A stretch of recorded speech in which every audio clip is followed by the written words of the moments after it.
બીડી પકડી અને તમને ચાલતા શીખવાડ્યું. એમાં તમે આજે વર્તમાનના સમયમાં હાથ નથી પકડી શકતા. તમારા માતા પિતા આપની પાછળ બધું કુરબાન કરી આપે છે. તે આપણને ભણાવે છે, ભણાવે છે અને આગળ વધવા માટે પ્રેરણા પૂરી પાડે છે.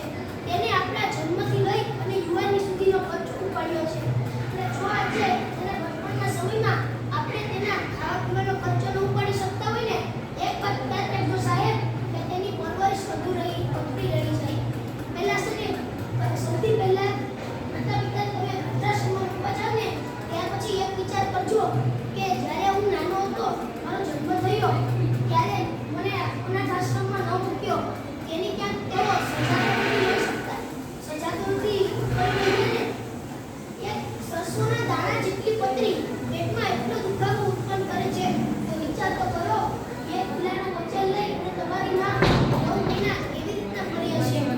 જ્યારે નાનો હતો ત્યારે માતાની પથારી બીજવતો હતો અને આજે મોટો થયો છે તો માની આંખ બીજવે છે. દીકરામાં ટેવ પડી ગઈ છે માતાને વિનાશમાં રાખવાની. એક વાત યાદ રાખજો સાહેબ, જ્યારે રડવું હશે ને તો ખંભો તો બધાનો પડી જશે, પરંતુ થોડો તો માત્ર માનો જ મળશે.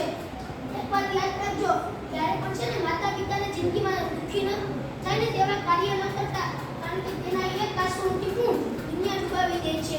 જેમ મંદિરની શોભા ભગવાન છે ને તે રીતના ઘરની શોભા પણ માતા પિતા છે. એ માટે માતા પિતાનું હંમેશા માટે ધ્યાન રાખજો. સમયમાં આગળ શું થવાનું છે, જિંદગીમાં આગળ શું થવાનું છે એની કોઈને ખબર નથી, પરંતુ તમારે જિંદગીમાં શું કરવાનું છે ને એની ખબર તમને હંમેશા માટે હોવી જોઈએ. જો માતા પિતાના આશીર્વાદ તમારા માટે સુખના એટલે કે સ્વર્ગના દ્વાર ખોલી શકતા હોય ને તો એક વાત યાદ રાખજો કે તમારા કારણે તેને દુઃખ લાગે ને તો તે તમારા માટે નરકના દ્વાર ખોલી શકે એટલી તેનામાં શક્તિ રહેલી છે. ખાલી હાથે આવ્યા હતા સાહેબ ને ખાલી હાથે જવાનું છે.